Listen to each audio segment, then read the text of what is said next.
Alright there, YouTube, it is the Bat Nerd, and I am back with my next Bat Nerd reviews on What If, as I'm closing out the year with my What If reviews. And in this one, I'm reviewing Episode 5 of Season 2, What If Captain Carter Fought the Hydra Stomper, which again is directed by Brian Andrews and written by C. Bradley. So, this episode, it stars the voices of Hayley Atwell as Captain Peggy Carter, Lake Bell as Natasha Romanoff, Samuel Jackson as Nick Fury, Frank Grillo as Brock Rumlow, Josh Keaton as Steve Rogers in this one, Hydra Stomper, Sebastian Stan as now old Bucky Barnes, Rachel Weisz as Melina Vostokov, with a brief appearance from Elizabeth Olsen as Wanda Merlin, it says here, and Bernard White as the Councilman Stream or something. So, this episode, the Watcher had made it clear at the opening act that he doesn't usually do sequels, but for this one, he made an exception where we see Captain Carter, an Avenger. She's led the Battle of New York against Loki. Slightly different, though, because we had Captain Carter, Iron Man, the Wasp, Hawkeye, and Black Widow. And yeah. So in this, Hulk's not part of the battle either. So in this one, also, we see, continuing a little teaser that was left at the end of season 1 when Carter was returned to her reality, because it also follows on from that What If the Watcher broke his oath when he took all those out of their timelines and had them fight Ultron to protect the multiverse. And basically we get an answer on the Hydra Stomper who's in there, and it is, spoiler alert, Steve Rogers.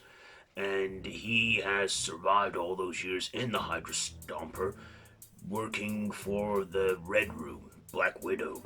So then, Black Widow and Carter refusing to give up on Steve.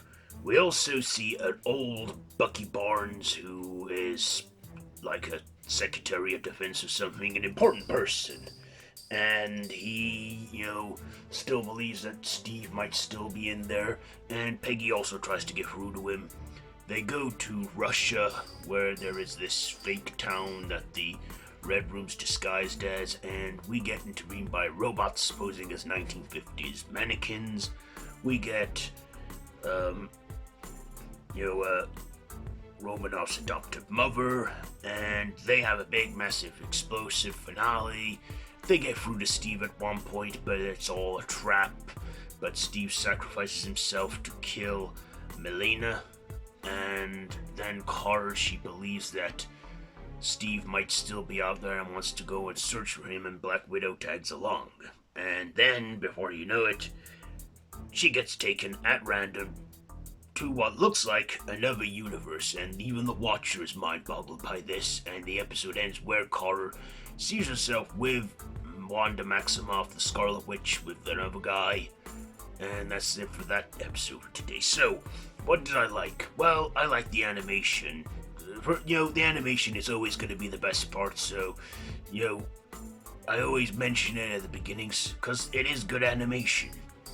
I also like the voice cast. A lot of them returned to reprise their roles, including Samuel Jackson as Nick Fury and Sebastian Stan as Bucky. We even see, Captain Carter still also adjusts to life in the future, in the present day, at that time. I also like the brief moments we had with Carter and Steve, as it was like the other way around for them too. Only, I feel he's like the Winter Soldier, only not a Hydra agent, he's in the Hydra Stomper. The voice cast for, Romanoff, they get good enough sound alikes. Also, it's an animated show, so they don't need to do any CGI to have him in there, but still, with good animation, you still know who they're supposed to be. I also like how they can cram so much, like basically a 2-hour action movie into a 30-minute animated short, which is mind-blowing and amazing, by the way. And like I say, with them having to work in half an hour, the whole, thing is fast-paced, and I kind of like that. Also, it took a while for season 2 to come up, but I feel that this is because they want to get it right. And they do get it right, I feel. So that's what I like about, What If, that they actually took their time making this season, I believe. And up to now, it's been one of the best, moments of Phase 5.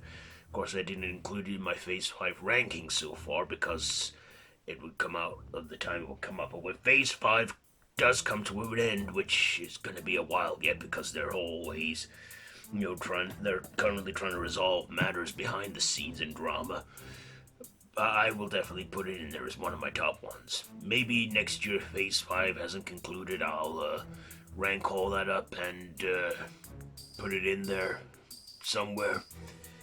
But yeah, it was a good episode today, and tomorrow I look forward to tomorrow's episode. I haven't looked up much on that. It doesn't have much information, but it is called What If Catan Reshaped the World. Kahan. Oh, who is he now? I'm gonna kick myself when I remember it or something, but this time we saw Jeffery Wright's Watcher in a brief scene on screen as well, and he's always a good guide for these infinite realities in the multiverse. So anyway, ratings, I will give What If Captain Carter Fought the Hydra Stomper, I will give it 4 batarangs out of 5, because it was predictable in where it was going, but it did get me off guard at the end though, and I wonder if the next episode will continue into that.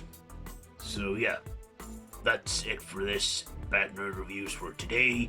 Have you seen it? Let me know down in the comments below if you have. If you like this video, be sure to give it a big thumbs up, share it with your friends, and feel free to subscribe to the channel if you haven't already, and to hit that notification bell. I have been the Bat Nerd, and this has been Bat Nerd Reviews. So until next time, Bat Nerd out.